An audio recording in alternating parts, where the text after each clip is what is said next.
죄송합니다. 자, 아니 방송을 진행을 하려고 하는데 기침하는 건 뭡니까? 사과하십시오. 그리고 윤석열은 떠나십시오. 다 떠나십시오. 갑자기 기침이 몰아닥쳤는지. 기침을 하는데 이름이 뭐더라? 아, 예. 기침을 한 김용민입니다. 예. 원광대 더불어민주당 이재명 후보 캠프의 총괄선대위 그 정책본부의 최혁진 부본부장 만나보도록 하겠습니다. 최혁진 부본부장님 나와 계시죠?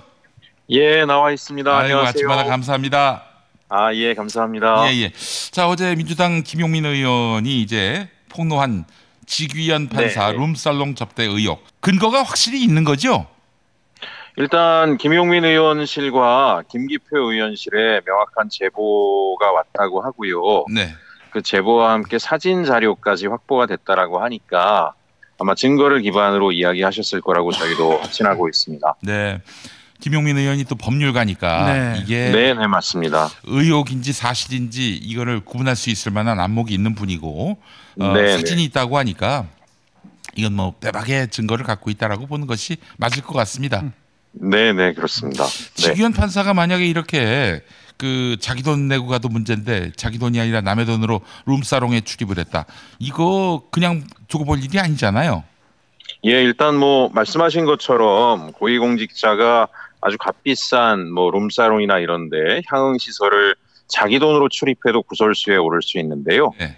일단 접대를 받았다라고 하면 그거 자체가 청탁금지법에 위반이 되는지 소지를 좀 살펴볼 필요가 있고요. 네.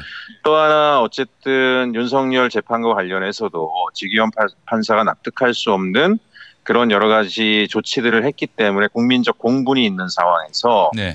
이런 청탁에 관련된 제보가 있었다라고 하는 것은 다른 류의 청탁까지도 얼마든지 할 수 있는 인물이 아닌가라고 우리가 의혹을 가져볼 수 있지 않겠습니까? 네. 그래서 기본적으로 지금 내란 속의 윤석열에 대한 재판 과정에 네. 지기현 판사가 판사로서의 공정성을 잃고 다른 손을 타고 있는 게 아닌가라고 하는 다양한 의혹들이 언론에서도 나오고 있는 상황에서 예, 그런데 윤석열 측으로부터 룸사롱 접대를 받은 거 아니냐. 그래서 중도에 구속 취소시킨 거 아니냐.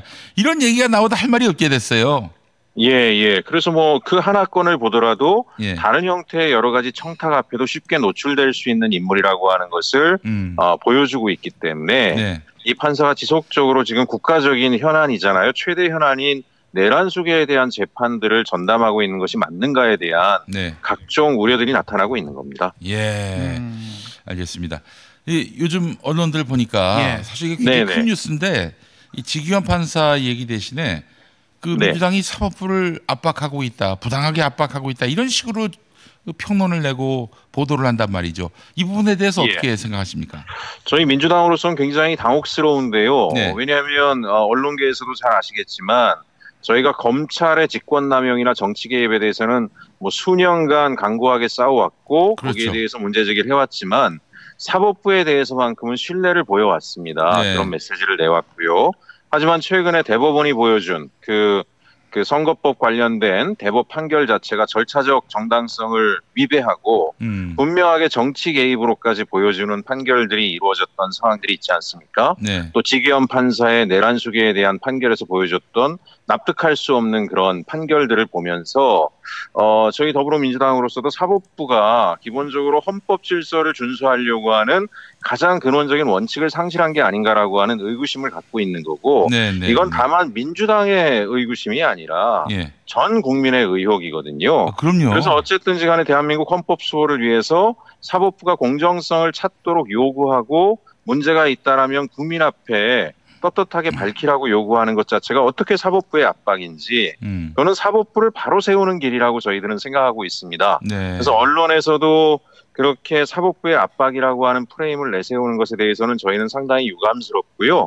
오히려 왜 사법부가 저렇게까지 됐는가에 대해서 목사님께서도 아시겠지만 예전에 이제 윤모 판사가 네. 정대택 선생님 판결과 관련해서도 부적절한 판결을 내렸다. 그 과정에서 김충식이라고 하는 네. 윤석열, 김건희와의 이해 충돌이 될 수 있는 특수관계에 있는 사람과의 거래관계가 있었다라고 하는 의혹들도 뭐 열린공감 TV, 우리 김용민 TV에서도 네. 말씀하신 적이 있지 않습니까? 네네. 그래서 기본적으로 사법부가 그런 자기 정당성을 잃을 수 있는 행태들이 곳곳에서 나타났다는 것에 대해서 저는 이제는 뭐 레거시 미디어나 이쪽에서도 네. 심층 취재, 탐사 보도를 통해서 네. 사법부를 바로 세울 수 있는 언론의 역할들을 하셔야 될 때가 아닌가 그렇게 생각을 합니다. 그 사실은 사법부가 네네. 정치인도 죽일 수 있습니다. 특히 이제 네, 국민의 맞습니다. 투표로 선출된 정치인들을 죽일 수 있다는 거는 이건 국민의 주권 머리 위에 있다는 얘기거든요.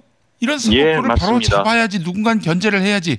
아무도 그 뭐 사법부의 뭐 독립을 존중한다고 그 손도 안 쓰면은 저렇게 룸사롱에 가서 접대받는 판사 하나 나오고 말이죠. 이런 상황에 그 놓이게 된다고요. 예. 예, 그리고 뭐 입법사법행정에서 입법부는 국민이 직접 선출한 곳 아닙니까? 그렇죠. 권력이고요. 아니 그 말하자면은 입법부가 훨씬 더 사법부보다 권위가 있어야 돼요.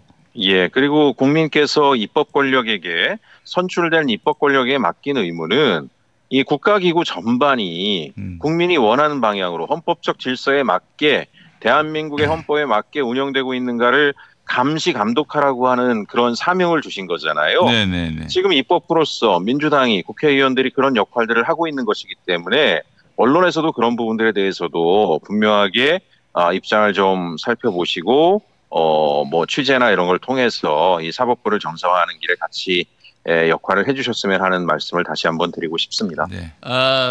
부분부장님, 네네. 좋습니다. 룸살롱 가봤습니다. 예. 네, 근데요, 술은 마시지 않았어요. 이번에도 네. 지기현 씨가 내가 갔지만 술은 안 마셨는데요. 이렇게 변명하면 어떻게 대응하실 겁니까? 예, 그건 뭐 이제 지금 코미디라고 말할 수밖에 없고요.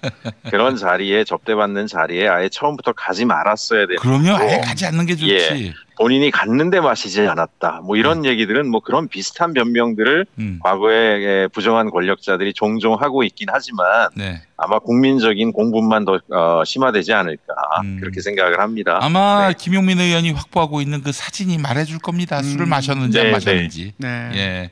예. 자, 전현희 최고위원이 작년 1월 2일 이재명 대표가 부산 가서 이제 테러를 당했는데 이것이 국정원 개입한 것이 아닌가 이런 의혹을 제기했습니다. 예, 저희 민주당에서는 최근에 이재명 후보님에 대한 각종 테러 위협이라든가 네네네. 관련된 증거, 정보들이 계속 들어오는 것에 대해서 많은 우려를 하고 있는 상황인데요. 네. 그 중에서도 특히 저희가 납득할 수 없는 것은 국정원의 태도입니다. 왜 그러냐면 러시아제 권총이나 무기가 밀반입돼서 테러를 위해서 또 지난번에 계엄에 동원됐던 뭐 HID, OB라든가 이런 분들이 지금 테러를 준비하고 있다라든가 이런 정보나 제보가 들어오고 있으면 사실 대한민국 국정원의 실력이라고 하면 반나절이면 누군지 찾을 수 있습니다. HID, OB 리스트업이 다 돼 있고요. 그 사람들 중에 누가 노사원에 의해서 계엄에 동원이 됐는지 그중에 누가 아직도 암약하고 활동하고 있는지를 찾는데 국정원이 한두 시간이면 되거든요. 그럼요. 경찰 정보라인하고 지금 몇 달이 지나도록 아무런 조치를 안 하고 있어요. 그래서 저희들이 국정원에 대해서 이건 최소한 방치 이상의 역할을 하고 있는 게 아닌가라는 의혹을 가지고 있었는데 마침 전현희 의원에게 또 관련된 제보가 왔다라고 하고요. 얼마 전에 또 모 유튜브 채널에서 우리 비모 기자님이 관련돼서 국정원 관계자로부터 제보를 받은 게 있다라고 또 방송에서 말씀을 하신 바가 있어요. 그 국정원 관계자가 이야기하기로는 지금 러시아제 무기가 밀반입된 거에 대해서 명확하게 정확한 정보다라고 하는 얘기를 해줬다라고 하는 거고 그런 각종 테러 위협에 국정원의 특활비까지 쓰여진 게 아닌가라고 하는 그런 의혹들이 있다라는 얘기를 했었기 때문에 전현희 의원에게 들어온 이 제보도 아주 근거가 없는 것은 아니라고 저희들이 지금 보고 있고요. 지금 대한민국 국정원이 국가 안보를 위해서 일을 하는 것이 아니라 윤석열, 김건희 정권의 수호를 위해서 지금까지도 역할들을 하고 있는 게 아닌가 저희들은 아주 심각한 우려를 가지고 있습니다. 네, 이재명 후보에 대한 테러 위협은 이게 사실이고요. 사실을 넘어서 진실이란 말이죠. 그렇기 때문에 맞습니다. 각별히 또 이 후보에 대한 그런 안전, 경비 이런 것들이 각별해야 할 텐데 당에서도 고심이 많죠. 예, 고심이 많이 있고 이제 경찰과 협조하고 하면서 이재명 후보님에 대한 안전 조치를 최고 수준으로 하고 있는데요. 네. 그럼에도 불구하고 저희가 염려하는 것은 이 테러 작전에 투입된다라고 하는 뭐 국정원 관계자가 됐건 전직 또는 뭐 전직 HID 요원은 아주 프로페셔널한 사람들이거든요. 네네네. 그냥 인간 살인 병기라고도 할 수 있는 그런 인간 분들이 살인 있어요. 병기. 예. 예, 그렇기 때문에 저는 이제 저희들이 철통 경호를 하는 거와 못지않게 네. 지금이라도 국정원이 명예를 회복하고 싶다라면 네. 국정원 정보 라인을 동원해서 네. 이런 테러를 지금 뒤에서 모의하고 있는 자들을 빨리 잡아내고 철저하게 예방적 조치를 취해야 된다라고 생각하고 있습니다. 홍장원 차장 말씀도 이번 네. 대선 국정원이 네네. 변수다. 예. 예, 맞습니다. 이렇게 말씀을 했어요. 예. 예, 예. 각별한 민주당의 대응이 필요할 것 같습니다. 자, 이제 대선이 19일 남았습니다. 현재 네네. 우리 캠프에서 보는 판사는 어떻습니까? 일단 계속적인 흐름은 좋지만 네. 끝까지 저희들은 어제 말씀드린 것처럼 긴장을 놓지 않겠다라고 하는 생각들을 지금 가지고 있고요. 네. 어제 말씀드렸듯이 이제 부산 경남 지역에 대해서도 네. 저희가 분명하게 발전 전략을 가지고 있다라고 말씀드렸잖아요. 네네네. 어제 뭐 이재명 후보께서도 관련된 얘기를 좀 하셨고요. 또 하나 지금 그런 이제 우려들을 말씀들을 하세요. 지금은 그 저희 민주당이 이번 선거를 하면서 굉장히 고무되어 있는 것은 당원들이 다 같이 뛰어주시는 것 같아서 네. 매일 뭐 우리 지역엔 왜 이재명 후보 지지하는 차량이 안 보이냐, 관련된 운동원이 안 보이냐, 뭐 수도 없이 문자를 보내세요. 예. 근데 이제 굉장히 열심히 뛰고 있고요. 하나 말씀드린 것은 저희가 골목 경청 투어 중심으로 하고 있습니다. 네. 그래서 이제 큰 대로변에 가가지고 시끄럽게 떠드는 거는 아침 저녁으로 하고 있고요. 네. 또 하나 주로 낮 시간에는 골목골목 다니면서 소상공인들 만나고 뭐 사회복지기관도 가서 말씀 듣고 경로당도 찾아가고 국민 한 사람 한 사람들이 어떤 문제의식과 어려움을 겪고 있는지 그런 말씀을 들으러 다니고 있으니까 큰 길에서 보이지 않는 거지 뒷골목 구석구석마다 민주당원들이 또 우리 자원활동가들이 움직이고 있다라고 하는 말씀 드리고 싶습니다. 네. 아니, 큰 길에서 잘 보입니다. 제가 봤습니다. 예. 네. 이재명 선거 운동원들 아주 운동 잘하고 있습니다. 제가 증명합니다. 예. 그리고 또 큰 길에서는 큰 길에서는 김문수 후보가 또 그렇게 홍보를 해주시더라고요. 뭐 이재명 후보님 큰 사진이 걸려 있는 걸개 그림 앞에 가서 유세를 하시거나 이래서 방송 노출도 시켜주시고 아유, 뭐라고 또 쓰겠어요, 이거를 고개도. 말씀드려야 될지. 그러니까요. 예. 알겠습니다. 자, 이제 국민의힘은 참 여러 가지로 네네. 좀 암담하고 답답한 상황이에요. 컨벤션 효과라는 것이 전혀 지금 예, 느껴지지 예. 않고 있는 상황이고요. 그 캠프에서도 예. 그렇게 보고 계시는 거죠? 일단 지금 국민의힘이 콘텐츠가 없어요. 음. 그러니까 이제 국민들이 아무리 이제 이념적으로 자기가 보수라고 할지라도 네. 이제 사람이 정책 선택할 때는 명분이라는 게 있지 않습니까? 그렇지. 그럼 내가 저 사람들을 지지해야 될 명분이라는 걸 만들어주는 게 이제 국가 비전이자 정책인데 일단 그런 내용이 없습니다. 그러니까 이제 보수를 지지하고 싶어도 입 밖에 소리를 내기가 국민들이 굉장히 쉽지 않은 것 같고요. 계속 자중질환이 이어지고 있고 그다음에 국민의힘 지도부 분들 같은 경우에 일단 선거운동을 적극적으로 안 하시는 것 같아요. 어제도 제가 이제 여의도에서 열심히 일하다가 뭐 밥집에 갔는데 거기 뭐 3, 4, 5 다 모여 계시더라고요. 국민의힘의 유력 인사들이.